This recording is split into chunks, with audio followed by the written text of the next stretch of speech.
Cheeseheads. Get on your feet. It's Curd and Long. Hosted by Sparky, Fifer, and Ryan Horvath. Welcome in another edition of Curd and Long. Ryan Horvath, BetMGM tonight on his vacation. He returns next week. Looking forward to having him back on. I'm not quite sure Chad has ever done a podcast with Ryan Horvath at this point. I believe it's always been me and Chad whenever we've done it. Chad Reuter, NFL.com draft analyst, joins us. Follow him on Twitter at Chad_Reuter. You can follow me at Sparky Radio. Chad, thanks for coming on, man. Appreciate it. Thanks for the invite. I was just thinking that. I'm like, eventually I got to do one of these things with Ryan, but hasn't happened yet.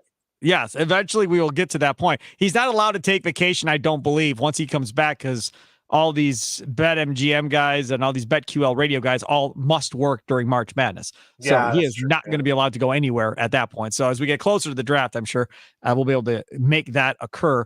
For those of you that did not hear, Chad was one of them. I told him off the air. Back on doing radio again at 12:50 a.m. The Fan after Milwaukee Bucks basketball games. The first show was just this last Monday after every game. So even 9 o'clock starts because the Bucks are headed to the West Coast trip now. When 9 o'clock starts, I'm on after every game on 12:50 a.m. The Fan, Potawatomi Sportsbook, Pro Hoops post-game show, myself flying solo, and you calling in and tweeting and all that fun stuff, playing highlights, hearing the coach and player reactions, all that stuff after every game on 12:50 a.m. The Fan. Tell a friend, tell a stranger, tell everybody you possibly can tell, so we can make this a successful post-game show like it was for, 17, 18 years, whatever the run was. The last time. All right, Chad, let's talk about the Green Bay Packers and this NFL draft. We talked to you before Senior Bowl. Yep. That was the last time we talked. So obviously there were some developments at Super Bowl week. And then we get to the NFL Combine. We have even more developments here at the NFL Combine. Plus, something else that occurred since the last time we talked, the Packers hired a brand new defensive coordinator. And Jeff Hafley, who was the head coach at Boston College, is now their defensive coordinator. They've hired 1 million additional coaches to be with him on the defensive coaching staff as well. There's an assistant for that assistant, who's assistant for that guy. So he's hired 1 million guys, a lot of them coming from the college ranks. So we're going to see how this whole thing works out. I want to start there before we get to the players. When you and I last talked, you liked T'Vondre Sweat and said, hey, man, this dude makes sense at 25 for the Green Bay Packers. Big, massive defensive tackle, 360. Probably be closer to 400 probably by the time this thing actually kicks off. Who knows? But he's a gigantic man, super athletic and mobile for a man his size. I like him a lot. I'm wondering whether or not your thought process on him and the Packers changes at all with them now switching to this 4-3 defense. Well, I think what I remember saying is if he had the kind of combine that Jordan Davis had, right, and showed that kind of athleticism, then he's going to be in that mix in the middle of the first round. But he didn't. I mean, but he wasn't Terrence Monk Cody either, for those who remember back the Alabama guy. So he was kind of in between them. So I think now with their pick at 41, that might be an interesting pick for them at that point. And he's played in a 4-man front at Texas, the last couple of years. So that's not unusual for him. The thing is that he's going to probably play at 370, 380, but he gets off the ball pretty well for that size. And he can be a real nuisance with his length and his strength up front. So I don't think the fact that if they're going to do more 4-man fronts, that's not going to really take him out of the equation, I don't think. How does this work in your mind then? Because you have TJ Sladen, who has shown you flashes last year of what he can do. You have Kenny Clark as well. Yep. So what does this look like in your mind? Well, they rotate. They have to rotate these guys anyway to keep them fresh. So you need 3 or 4 bodies in the middle of that defense. And if they don't have that, you saw what happened to their run defense in some games, the second half of some games, they just wasn't there. So you have to be able to have multiple guys to rotate in or out. And Slayton's done a good job, but I think him spelling Sweat up front would be great. And if they found another guy to back up Clark, that would be great as well. So they need plenty of bodies. And it'll be fun to see how this whole thing plays out. So, okay, I wanted to address that. Now let's stay on the defensive side of the ball. From a personnel standpoint, Chad. Yeah. Knowing what you have, do you like this decision to change the defense? Well, to be honest, I think most of their guys are guys that would have played with their hand down anyway in previous Look, Rashawn Gary played with his hand down all the time in Michigan. Yep. Preston Smith is probably better, honestly, at this point in his career, playing more of a base end anyway, as his movement skills are not what they used to be. So I think they're totally fine. Lucas Van Ness obviously played inside and outside on a 4-man front with Iowa anyway. So I think they're totally fine with the guys that they have making that switch. And it'll be interesting to see what they do at linebacker, because most teams, even if they're doing a lot of 4-man fronts, you're not seeing a lot of 3-man linebacker crews anymore. You're seeing 2 guys and maybe the nickel linebacker and a safety or something in that other second level role. So they'll probably get another linebacker in this draft, and you add that in. Hopefully he's a 2-3 down guy. With Campbell and McDuffie if he's healthy and et cetera. So I think they'll be fine with the guys that they have, and they'll add a couple more pieces to it. And I don't think it's going to be a big deal. How does this change what you want from your safeties and your corners now going into this draft? Because I think both those positions are areas of need for this Packers team. And does it change what they're looking at for what they want to fit what Hafley wants to do? Yeah, I think, again, it's going to depend on what he sees the linebacker. If he wants a box safety that's going to take that third linebacker spot on most downs, then they're going to be looking for that. But if they're really going to play a lot more cover 4, cover 2, cover 6, where they want the more of a deep defender, then that's what they're going to be looking for. So we don't really know that yet. But I think in either, I say, for example, Cooper DeJean from Iowa at the end of the first round, he can play in the box really well, and so he would be a great fit if they want to have him in that kind of hybrid linebacker role on early downs against the run, and then he can back up and play deep, in obvious passing situations as well. I love that safety from Washington State too. I want to get your thoughts as well on the cornerback position, because this dude, by all indications, and he has said it, he loves to play press man. Like, that's a thing. Not that he's only going to play press man. They're going to play some, like you said, some cover 2, whatever the case may be in this thing. But he does like more aggressive type cornerbacks, which I believe Jair has wanted to do the entire time. I'm fine there. The other side of that, Eric Stokes has not been healthy. So I don't have any faith at what we're going to get out of him. If he produces, great. That's a nice surprise, but I'm going in expecting nothing. And then Valentine, as far as cornerbacks look like here early on, the first couple of days, who are a couple of names that make sense for what may fit into what they want to do on the defensive side of the ball? Well, so they have 2 seconds and 2/3 this year for trades for Rasul Douglas and the Rodgers trade. So in the second and third round, you're going to be able to find guys like a guy like Kool-Aid McKinstry is probably going to be that late second round kind of guy, and he'd be going to fall that far, really. Oh, he's been there the whole time for me. I don't think he's really? Not fallen. Yeah, he's much better in press, and I think if the Packers can get a guy like that, where he's on his man constantly and not giving up space, then that would be a great fit for him. Look, he's a good player, and he's worthy of that second round spot. But if his first name wasn't Kool-Aid, people wouldn't have put him in the first round before. And that's my opinion. And playing in Alabama, I mean, Terrion Arnold was the really good player there. So a second round pick, that'd be great. Third round, you got all kinds of interesting guys. Chris Abrams-Drain, who's a little smaller, but he's not. Look, if you're looking for a nickel corner, he's pretty good. In third round, TJ Tampa from Iowa State's another press guy. You got him in the third round. I've seen everybody having him late first, early second, third round. Probably late second, early third round. Yeah. Oh my God. Yeah.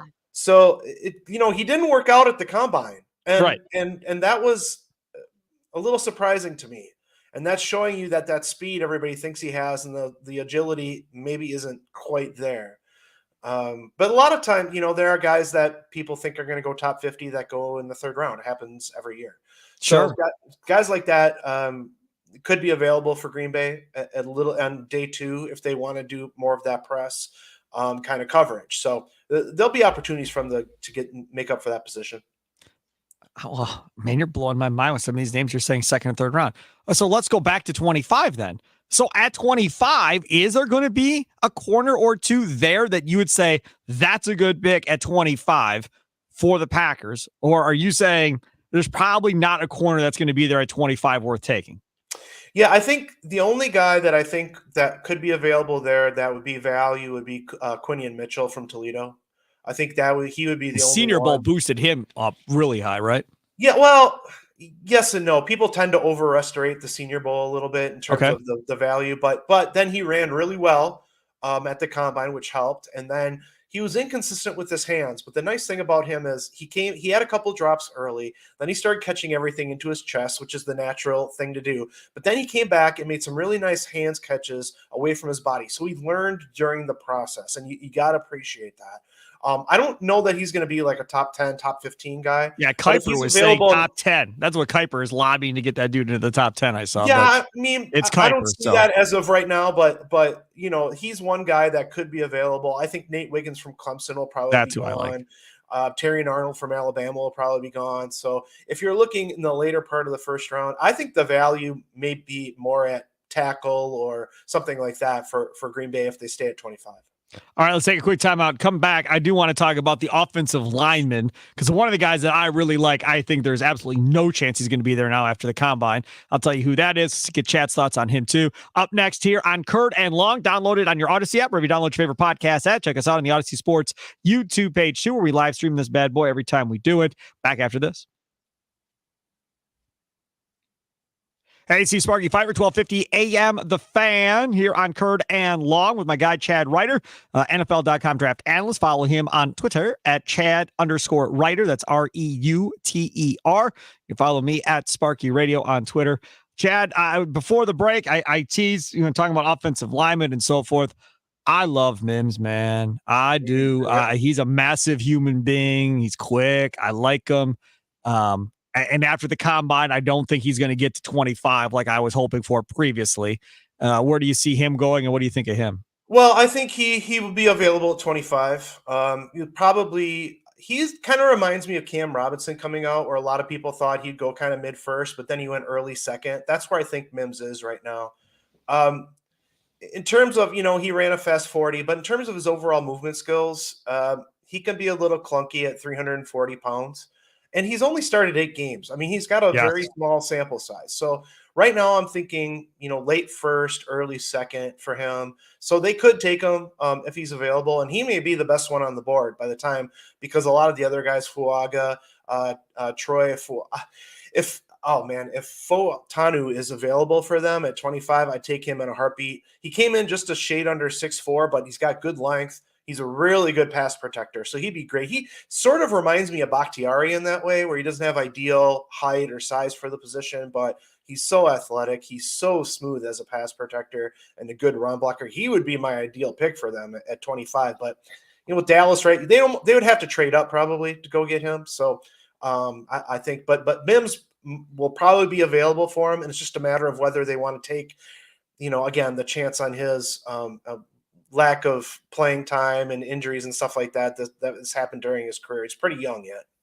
I want to get into a specific thing that you just brought up.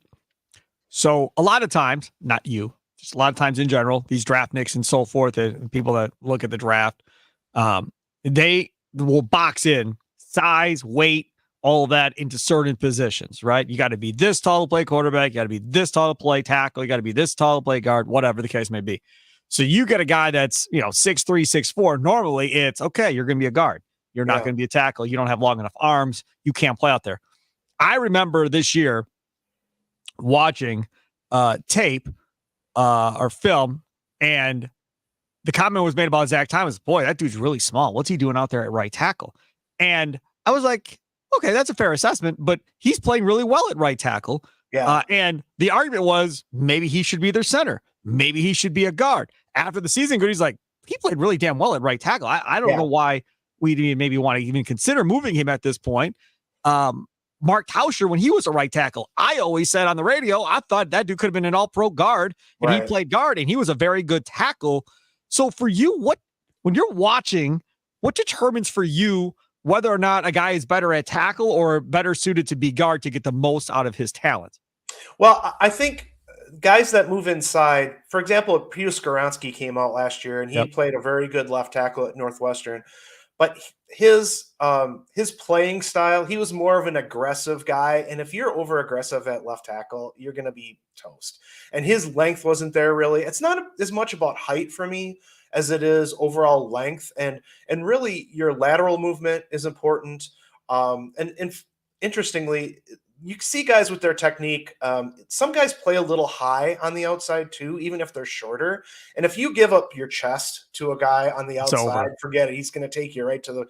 A lot of people like Trevor Penning out of Northern Iowa a couple of years ago, and he was a big guy, very strong, really nasty. And the thing that bothered me about him is because he gave up his chest all the time, guys could push him back into the quarterback, and you saw that was a problem. So for me, Fautanu, a guy like that, he's 6'3" and change, but you can't get into his chest. He's very quick laterally. He's very strong. He has a strong anchor, even though he's shorter, and he can kind of win leverage battles against it. So for me, Zach Tom, I mean, he played left tackle at Wake Forest, and he did a great job there. So I wasn't sure if the Packers, if they chose a right tackle in this draft, do they move Tom back to left? That's very possible for me, and I don't know what they're thinking, but I mean, if they find the guy that they think this is our right tackle of the future, we pick him late in the first, like Mims, for example. They take Mims, they play him at right tackle. You move Tom back over to the left side where he's played before. It's, a lot of times you can't just ask a guy to move side to side. It's not quite that easy, but he has experience there. So it's going to be very interesting to see what they do. But to me, it's like lateral movement, anchor, the ability to really get into a vertical set, meaning you can open your hips up and you can take the guy around the pocket, but you can still maintain a balance. So if he spins on the inside, you can take him there. So I think there's a lot more than just height or length or any of those kind of things when you're looking at who can play tackle and who can play guard. The one thing about the Packers organization, and this goes back to Ted, I don't know if it goes as far back as Ron Wolf. Maybe it does. And Gutekunst has been the same way. They don't like taking one specific position only offensive lineman, I feel. Yeah, I feel like everybody they draft, they want interchangeable parts. I remember doing a big show with Brian Bulaga. We were at the Bradley Center in the atrium before an Admirals game because we were the Admirals flagship, I think, at that time. And me, Gary, and Leroy talking to Bulaga, and I was like, hey, man, they're going to try and move you all over the place. Just so you be ready because they're going to try and do it. And, of course, he gets there, and there's those conversations that occur. Yeah. That's what scares me about saying Mims, because it does not fit to what they normally do. Like Derek Sherrod was a tackle, and that obviously didn't work out. That was the first round pick of the Packers, but that was mainly a tackle. There was really no talk of him going to guard.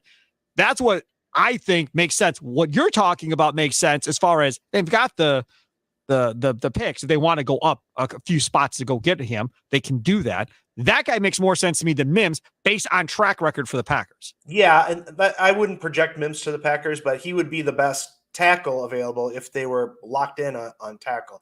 But the problem is that we haven't been able to see Mims at guard either. And so we don't really know, or left tackle for that matter, because Broderick Jones is over there. And right. So we haven't seen him be able to do it.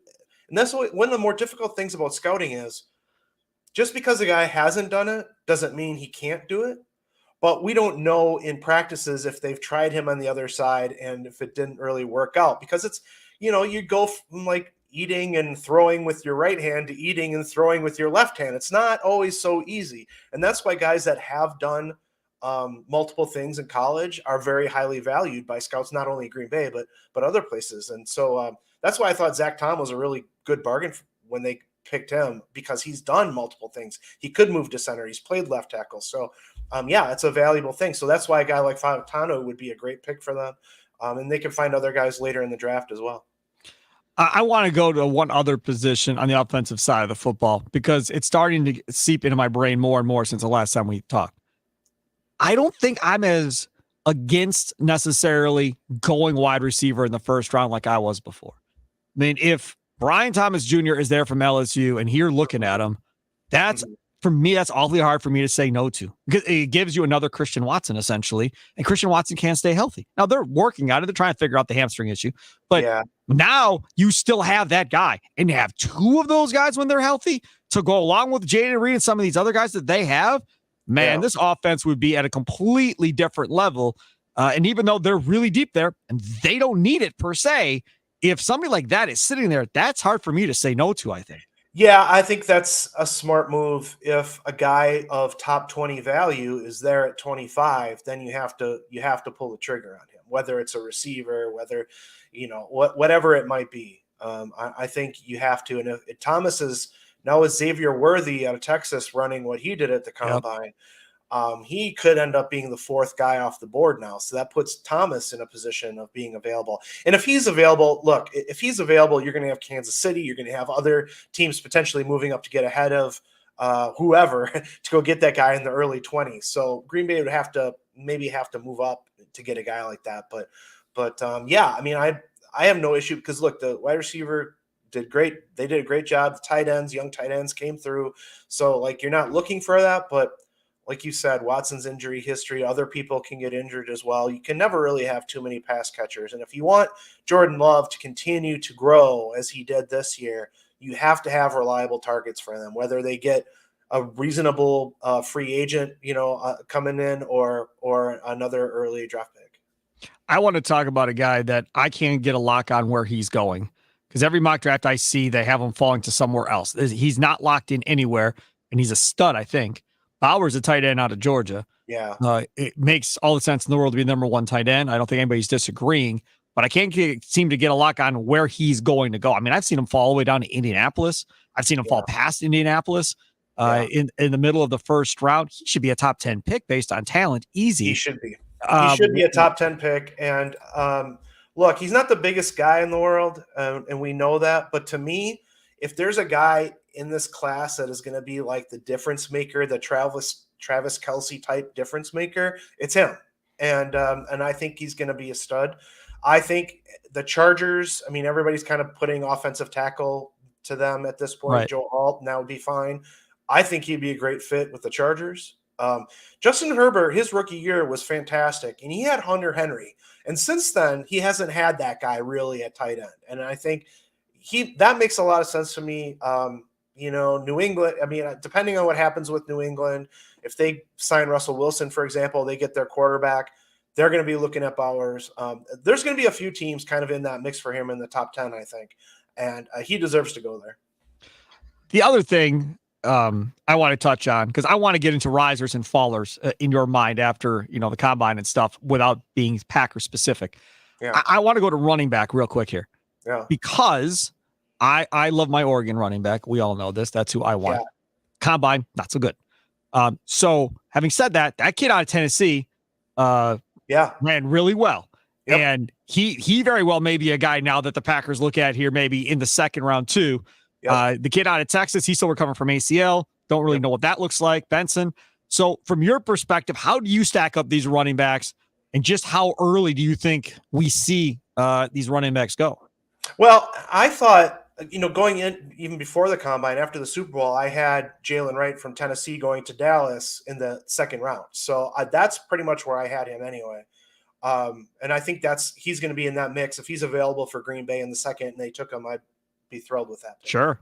And so as far as other guys in the third round, now Braylon Allen didn't run at the combine. He's in that third round conversation. Obviously, if they don't re-sign AJ Dillon, no, I don't want Braylon Allen. Pick, right? No, I don't. In the third round, I don't want another big freaking back. I don't want it. I want clone me Aaron Jones.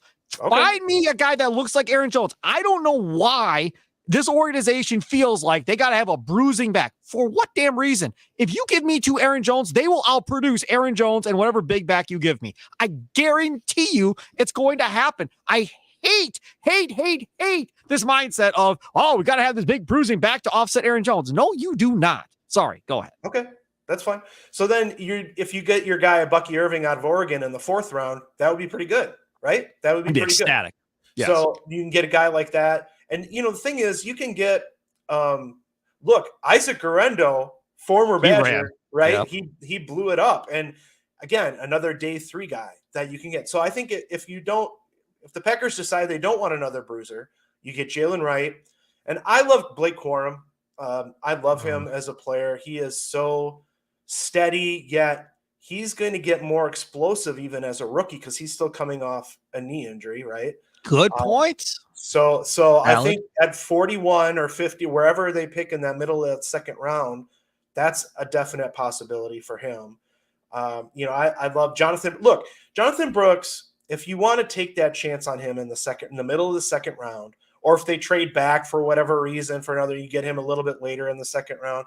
I would not argue against that pick at all because he's super talented, very powerful. He's got open field speed. He just, had the injury that a lot of running backs have. And so it's a question like, well, is he going to get it again? Do you want to take a chance on a second round guy? But I think without the injury, we're talking first round for him. So getting him middle of the second round or something like that, I don't think is unreasonable. Very good. He is Chad Reuter, again, draft analyst for NFL.com, close personal friend of 1250 WSSP and all the shows that we used to have on here. Follow him at Chad_Reuter. Follow me at Sparky Radio. Up next, his risers and fallers. So far here in the last couple of months, who's made hay and who maybe has fallen back a little bit because of some poor performances at the combine. We'll talk to Chad more about that next here on Curd and Long. Download it on your Odyssey app, or if you download your favorite podcast at, or check us out on the Odyssey Sports YouTube page, live streaming this bad boy, and they all live there afterwards too. Hey, it's Sparky, Fifer, 1250 AM, The Fan, Curd and Long. Ryan Horvat off today from BetMGM tonight. Him, Trista Crick, Nick Ashu. Weeknights, check them out while you're watching the games. Find out wagers that you want to make maybe during the game, or what you want to bet on later at night in the second slate of college basketball games, or MLB games, or whatever the case may be. He'll be back next week in his place. My guy, Chad Reuter, NFL.com draft analyst. Follow him on Twitter at Chad_Reuter. Chad, before we went to break, we talked about risers and fallers. I'm a negative person by trait, so let's start with the fallers and talk about those that maybe have fallen back a little bit in the draft from maybe where people projected them to begin with. Yeah, I think Keon Coleman from Florida State had a pretty rough combine. He didn't run very well.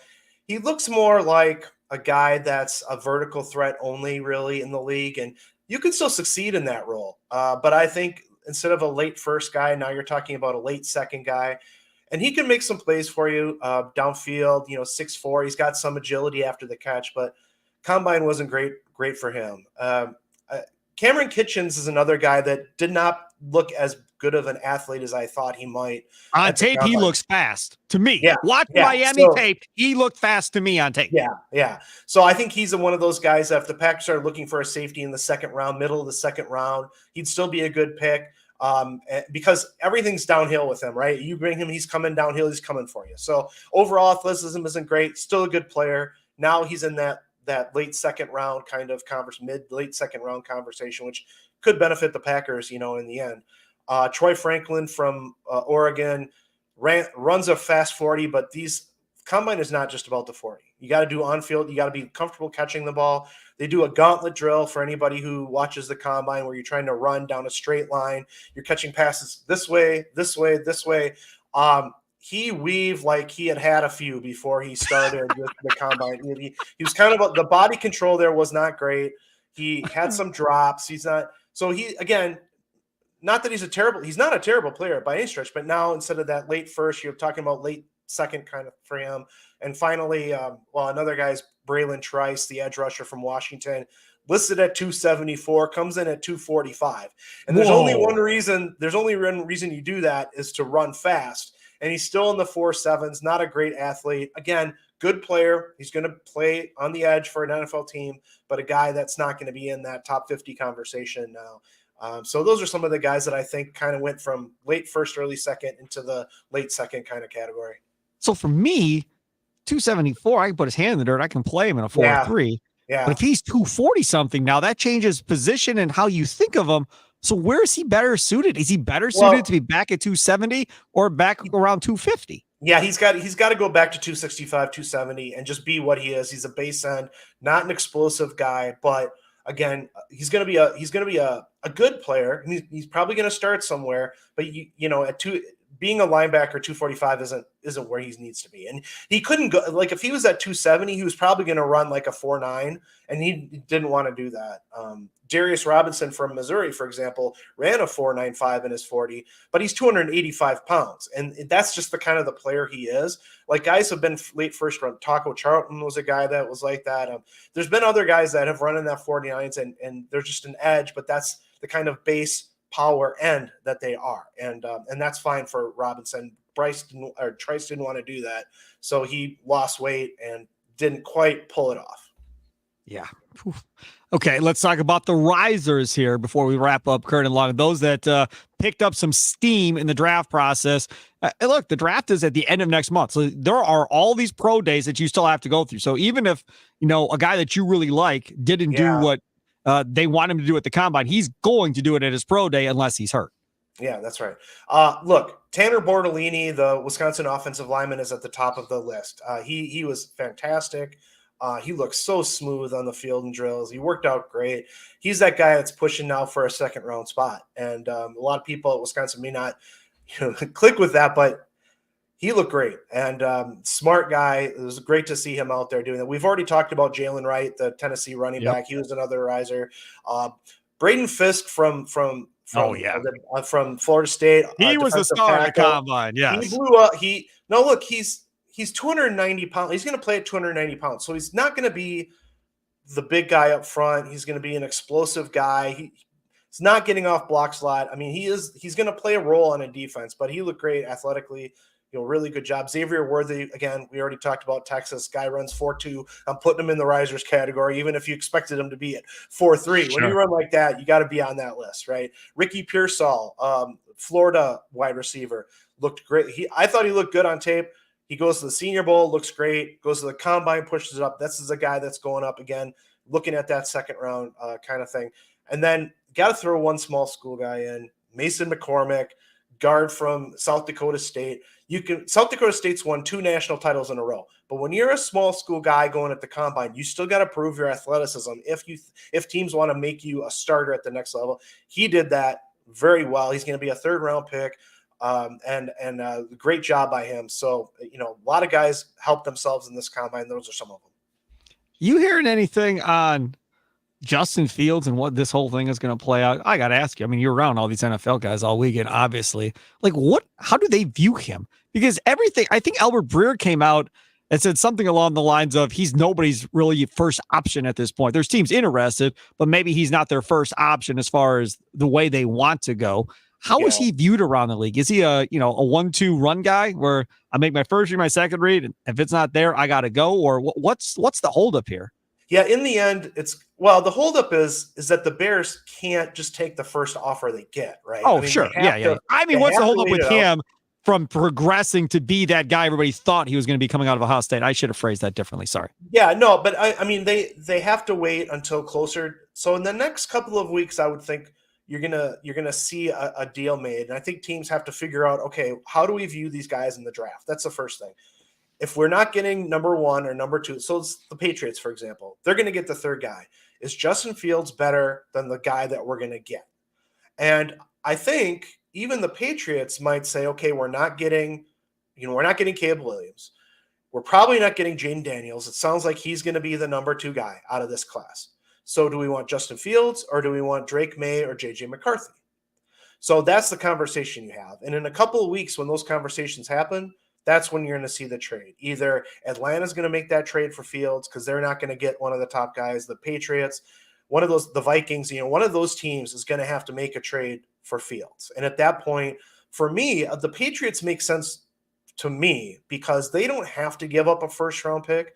They can just switch their first-round picks and still keep their guy if the Bears are willing to move that and get future first-round picks for Fields, at least one. A conditional, sort of like the Aaron Rodgers deal, where it could be a first or second. But they can make that deal, and the Bears would love that deal, even though they're not getting a new first-round pick.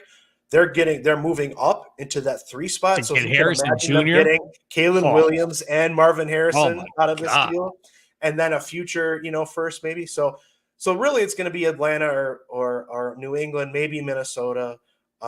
Just depending on that. But yeah, you're not going to get 3 first-round picks for Justin Fields. You're going to get some nice picks, some premium picks, but he's not, going to be considered a savior, but he's better than potentially the guys that you're going to get, in the 3rd, 4th, 5th, 6th quarterback in this draft. But that's the other thing that I'm curious about. Let's say New England gets Russell Wilson. Let's say Atlanta gets Kirk Cousins. Right. Does New England still take a quarterback and say, you're just going to sit like Jordan Love did for a year or two here, and we're going to let Russell Wilson play for a couple of years, and then we're going to say it's J.J. McCarthy if they go with him at 3, and we're going to just kind of sit here and let you learn a little bit. Does Minnesota consider doing the same thing with whatever quarterback is left for them there in the first round, because they have no future in Minnesota at quarterback, right? And say, okay, we're going to take a quarterback here. Maybe they trade for Justin Fields and start Justin Fields until that other quarterback is ready to go. That to me is, do other teams start to learn from what the Packers did with Jordan Love? My guess when is you have an opportunity to get a veteran quarterback for 2 or 3 years at the end of their career. I think they won't use a high first-round pick because Green Bay hasn't used a high first-round pick for these guys. They use a lower, So I think if Minnesota doesn't sign Cousins, I think they're in the quarterback business early, even if they have to trade up. But if they re-sign him and the Patriots get the veteran, I don't think they use a first-round pick. Second, third, fourth, then yes, then you're looking at another quarterback to be behind these guys. Like New England, Mac Jones is not going to be there. I don't know. Maybe they think Bailey Zappi can be the backup guy for whoever that veteran that they get. So I don't think you use that. I think like teams like Minnesota, they trade up in the second to get a Bo Nix or a Michael Penix if they like him. I think that's the way they go about it, and they wouldn't use like an early first because, Green Bay, they got their guy later in the first when the premium players were gone at that point. Does Justin Fields start week 1 for an NFL team? Yes. You say yes. Yes. I'm going to say no. Yeah. But I'm curious. I'm curious because I could definitely see a way how that doesn't happen. We'll have to wait and see how this plays out. He is Chad Reuter, NFL.com draft analyst. Follow him at Chad_Reuter. You can follow me at Sparky Radio. Chad, as always, thanks so much for coming on, man. Appreciate it. Thanks, man. Appreciate it.